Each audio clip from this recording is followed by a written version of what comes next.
Friends, നിങ്ങളൊന്ന് കണ്ടു നോക്കുക. ഓംപ്ലേറ്റിൻ്റെ കഥയാണിത്. പിന്നെ അവളുണ്ടാക്കിയ ഫുഡ് കൊള്ളാവാൻ ചോദിക്കുന്നു. അവൻ പറയുന്നു സത്യം പറയാലോ കൊള്ളത്തില്ലെന്നൊക്കെ പറയുന്നു. പിന്നെ അവരെ മറ്റു പ്രശ്നങ്ങളും കാര്യങ്ങളൊന്നുമില്ല. പിന്നെ മറ്റേ അവരുടെ ഓരോ സംസാരങ്ങളും കാര്യങ്ങളും ബുക്ക് വായിക്കുമോ അത് വായിക്കും ഇത് വായിക്കും എന്നൊക്കെയുള്ള അവരുടെ സംസാരങ്ങളും കാര്യങ്ങളുമാണ്. നിങ്ങളൊന്ന് കണ്ടു നോക്കുക. ഇഷ്ടപ്പെടുകയാണെങ്കിൽ ഒന്ന് കമൻറ്റ് ചെയ്യുക. നല്ല രസമുണ്ട് ഇത് കണ്ടിരിക്കുക. ഈ ഇവരുടെ ഒരു രസമാണ് കണ്ടിരിക്കുക. നിങ്ങളൊന്ന് വായിച്ചുകൊണ്ടിരിക്കുക. ലൈക്ക് ചെയ്യുക, ഷെയർ ചെയ്യുക, കമൻറ്റ് ചെയ്യുക. ഞാൻ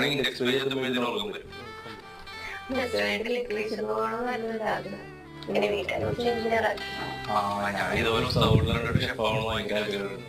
അതെ,